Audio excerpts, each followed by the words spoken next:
It's time for some Rajinikanth.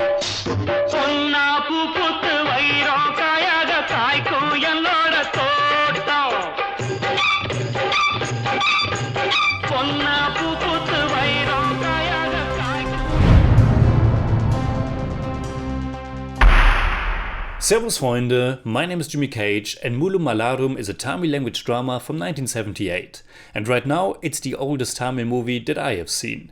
It marked the directorial debut of Mahendran, who also wrote the screenplay. He based it on the 1966 novel of the same name by Uma Chandran, which was serialized in the Tamil magazine Kalki.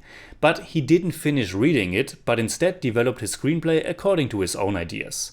Mahendran chose Rajinikanth for the main protagonist, and this movie certainly helped to really kickstart his further superstar career. Up until that point, he was mainly typecast as villains. But he was perfect for the role of this angry, stubborn young man with a good heart, and he could really show his acting range in it. Mullum Malarum is considered as a milestone in Tamil cinema, and I was very happy that it's available in pretty good quality on Mubi. It tells the story of Kali, played by Rajinikanth, and his younger sister Vali, played by Shoba, two orphans who are very close and looking after each other. Kali works as a winch operator of a cable trolley, and the main conflict of the film is between him and his newly appointed boss Kumaran, played by Sarath Babu. Let's say they could have had a better start, but from the beginning they have problems with each other, and Kali, being the simple, bullheaded man he is, begins to really loathe or even hate Kumaran. The fourth important character in this little story is the young woman Manga, played by Jayalakshmi. When she's arriving with her mother from a drought-stricken town, it's Kali's sister Vali who gives them shelter. When Kali comes home, he isn't particularly happy to find other people besides his sister there, but you can also feel the immediate attraction between them, and it's not that difficult to imagine how things will turn out. In general, it's pretty easy to guess how the story will progress. When Vali first meets Kumaran, there's also a clear indication that both of them will be drawn to each other, which of course further complicates the whole situation between Kali and Kumaran. Mullum Malarum is really not the most surprising or tense film, but it was rightfully lauded for its more realistic depiction and that it didn't rely on the typical commercial aspects. No heavy melodrama, no fight scenes, duets, or a typical climax. There's also no heavy emphasis on dialogue, but instead a lot of the movie is conveyed through the visuals. And silence is actually used a lot throughout, which is something that of course makes it easier for me to get absorbed in it, because I don't have to read subtitles constantly, but can actually concentrate on the visuals and the music, on facial expressions, the staging of the actors, the compositions and stuff like that. At the same time, it's also not an easy film to fully appreciate for me, because I don't have the context for it. Sure, I have read that it was a strong departure from commercial cinema at that time, that it did a lot differently and pushed Tamil cinema into a new direction, but since I haven't seen any movies from that time, I have no reference point how different it really was. So when I read that it has less melodrama, I still perceive it as fairly melodramatic, because I'm coming from a 2021 perspective. The same goes for the realism aspect and the amount of visual storytelling. These things are not absolutes, and something that appeared to be very realistic in 1978, because it's relative to other movies of that time, might appear not as realistic today. For example, some of the story beats felt a bit contrived, like how Kumaran is exactly at the right spots to witness Kali. But when you watch an old film like this, you always have to keep the age in mind. And with that being said, from my outsider and modern perspective, I can say that I really enjoyed the film quite a bit. But it's also nothing that blew my mind or will become a personal favorite. But I really did enjoy it. I enjoyed the leisure pace, I enjoyed how flawed the characters were, especially our protagonist Kali, and I certainly really liked Rajinikanth's performance. He's the perfect fit, and once again, similar to when we reviewed the Mani Ratnam film Thalapathy, I was expecting a broader, bigger, mass performance by Rajinikanth, and what I got, once again, was a very nuanced, relatable and heartfelt portrayal.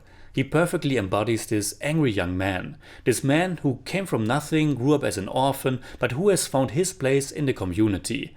And when that place and that little job he occupies is threatened, he acts on impulse, he neglects his responsibilities, he loses his temper. And it's basically his own fault, as well as bad luck, that he ends up where he ends up at. And I like that Kumaran isn't portrayed as a clear antagonist or even villain. He's just this very dutiful and reserved guy. He's certainly not the most charismatic or likable person, but he's definitely no bad guy either. Like I said, the film features realistic, flawed characters. One of my favorite moments is when Kali is really ashamed and disappointed in himself after he has pushed away his little sister in a state of anger. When he is apologizing for it, it's a really sweet scene and I think it's very relatable. I think all of us have vent their anger with someone very close, even though they had nothing to do with it. This sibling relationship is probably the heart of the film and also what the title refers to. Mullum Malarum can be translated as the thorn and the flower, or even a thorn will bloom, with Kali obviously being that thorn, someone with a hard shell and also a big ego, someone who feels very much emasculated in the second half of the film, but also someone who has a kind heart as well. The relationships between Kali and his sister Vali, between Kali and Manga, but also between Vali and Manga, they are all very lovely to watch. There's a lot of heart there, a lot of passion, good times and bad times, and also some very harsh language and rough behavior, which makes it more believable and dynamic. And I also really enjoyed what kind of fierce woman Manga is and how much agency she has towards the end of the film. And again, a lot is also conveyed not just through dialogue but through the images alone. The cinematography was done by Babu Mahendran and the film has a nice look, and it was just a pleasant experience, even with some of the hardships depicted in the film. And there are certainly a lot of lighthearted and funnier moments to be found as well. But another true strong point that has to be mentioned is the music by none other than Ilaiyaraaja. There are 4 songs in total and they are all quite wonderful, each one highlighting the emotional state of a certain character, and I think they are very much regarded as classics today.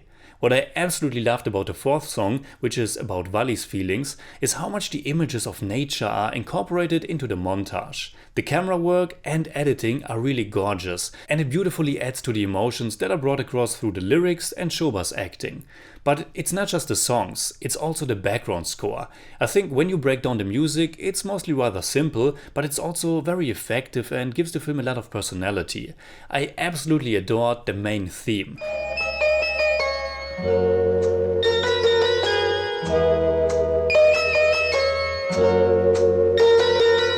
Which is very simple, but also very sweet and emotional, and I think this applies to the whole film as well.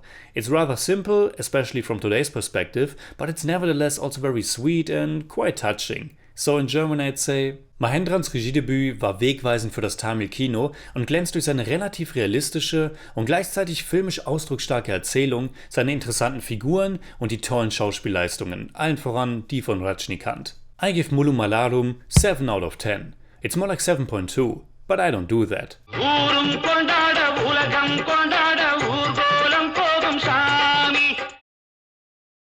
Alright, that's it like always. Comment below and let me know what you think about Mullum Malarum. And also, what is your favorite Rajinikanth film? You can hit me up on Twitter, Instagram and Letterboxd, and also on Patreon, simply at @JimmyCage. And if you enjoyed this episode, please give me a thumbs up, share, subscribe, whatever you like. And make sure you hit that bell for all I have to tell.